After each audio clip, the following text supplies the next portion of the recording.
homes and businesses. Call Goldilocks at 708-889-5600. Now, from the Signature Bank Studios, this is Chicago's Morning Answer with Dan Proft on AM 560. The Answer.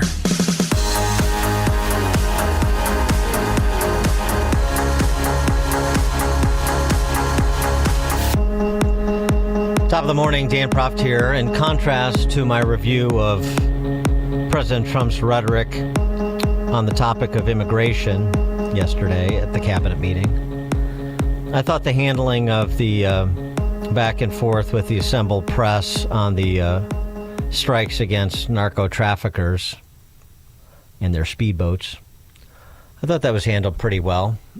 Trump making it very clear what he intends to do, what he has been doing and intends to continue doing. Totally unchecked. But he also allowed drugs to come in at record numbers, and hundreds of thousands of people a year died. And we're taking those son of a bitches out, Yeah, the he, of course, is Biden. Trump had more to say when he and Hegseth were questioned about this alleged second strike that occurred on early September on a narco trafficker's boat that was taken out. I want those boats taken out, and if we have to, we'll attack on land also, just like we attack on sea. And there's very little coming in by sea. I think we've knocked out over 90% of it. There's very little, and I understand that. There's very little. We're saving hundreds of thousands of lives with those pinpoint attacks. It's an amazing thing when you see a boat going along, and a lot of the press would like to say they're not. You see the boat, they're not maybe drugs.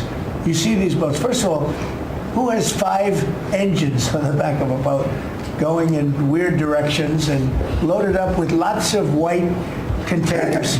They're bags or things. No, they've done an amazing job, and Peter's done an amazing job.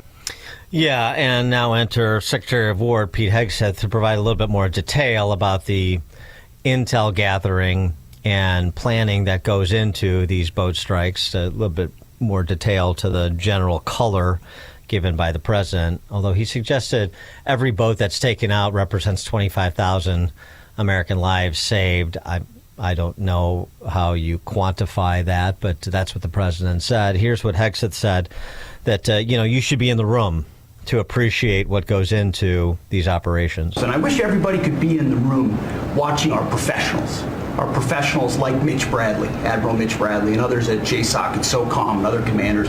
The deliberative process, the detail, the rigorous, the intel, the legal, the evidence-based way that we're able to, with sources and methods that we can't reveal here, that make sure that every one of those drug boats is tied to a designated terrorist organization. We know who's on it, what they're doing, what they're carrying. All these white bales are not Christmas gifts from Santa.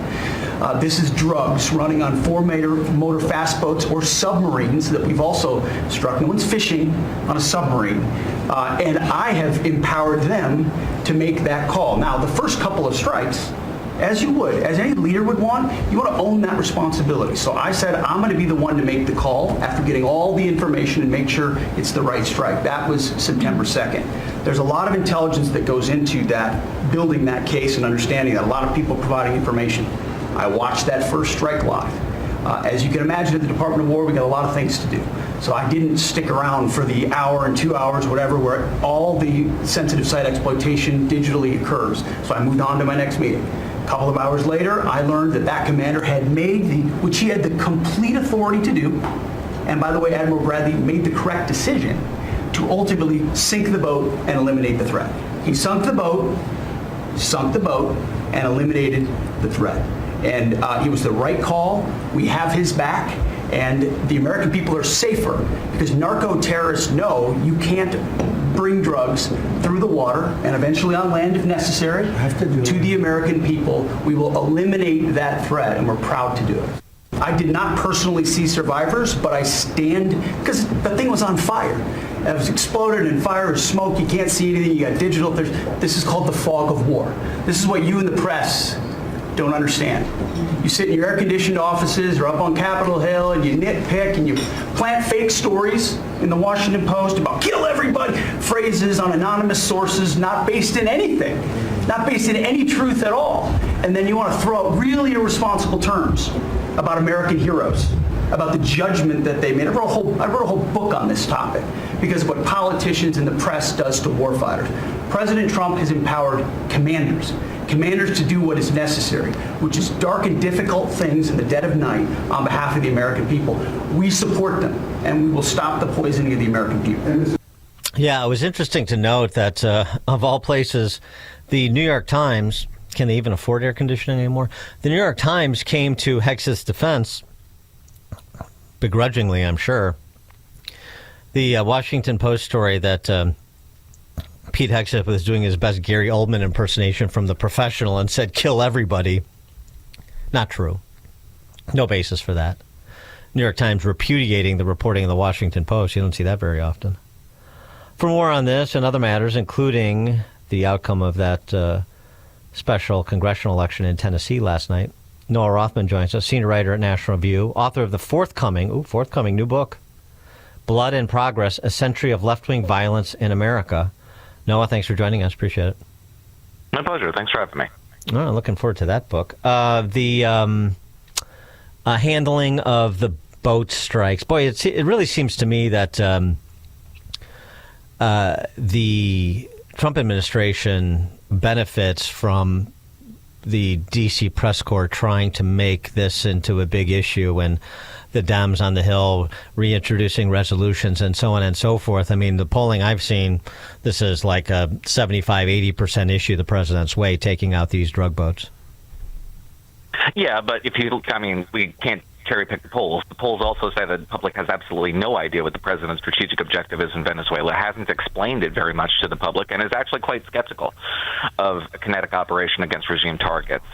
So maybe you can say public is looking past the general lack of information about what they're providing regarding drug boats. I mean, they're saying drug boats. That's nice. But Congress has oversight here, and if you have all this information, as the Secretary said in that statement, we've done the targeting information, we have the intelligence, we know what we're hitting, then provide it to Congress in a classified setting.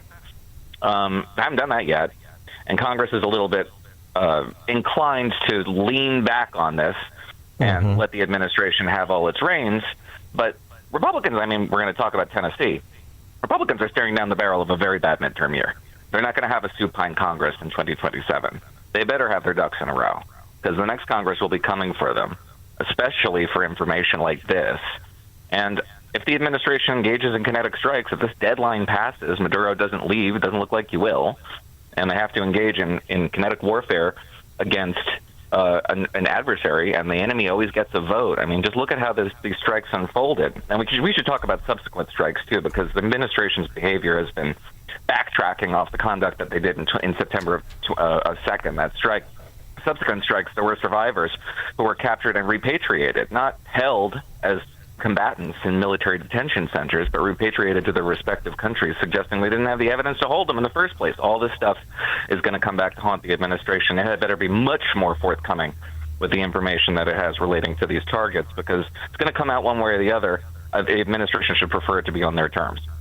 Yeah, I agree with that. And obviously, if there was any, since Trump had made an overture again, if by land, if not by sea, obviously, if there's any strikes inside Venezuela, much less boots on the ground, then he needs to go to Congress. Things go wrong.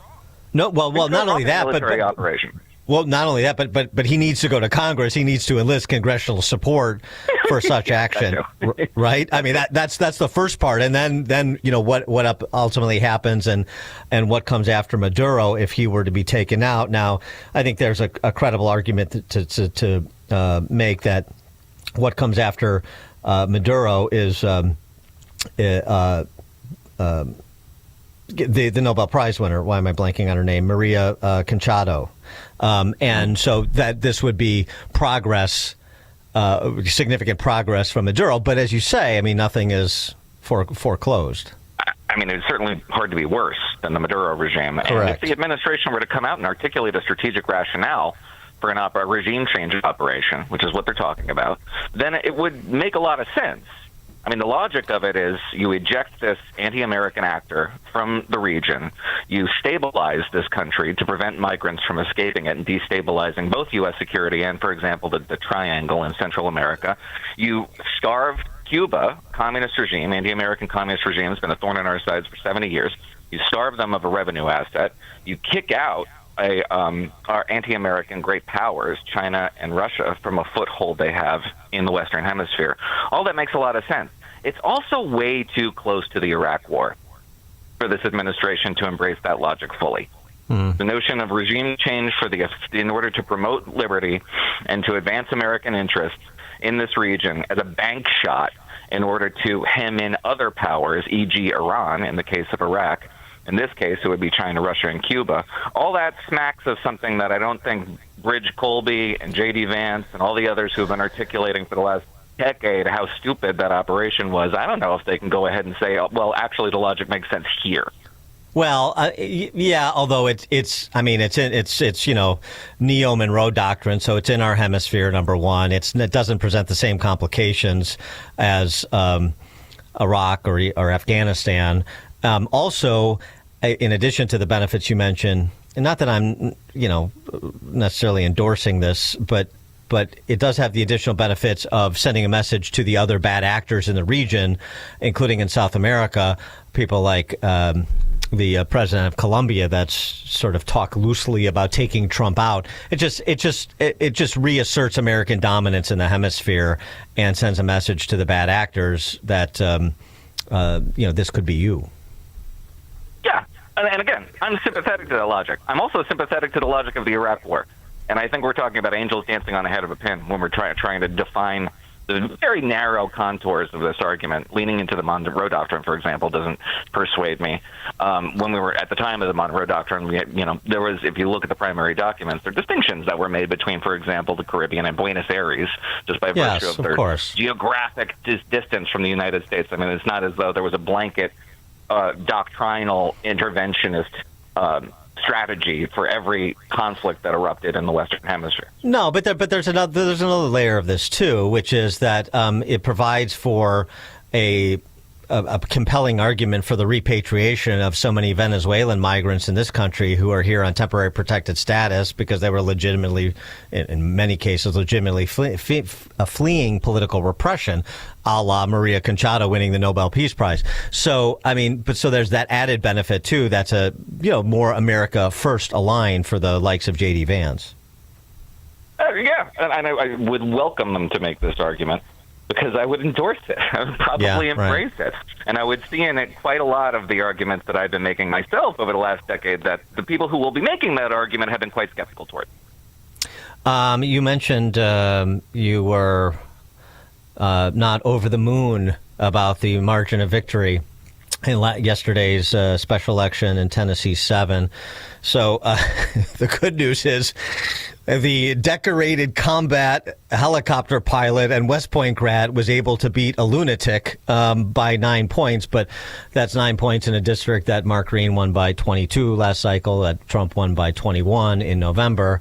And I'm taking from what you insinuated that that 9 point spread does not bode well for next year.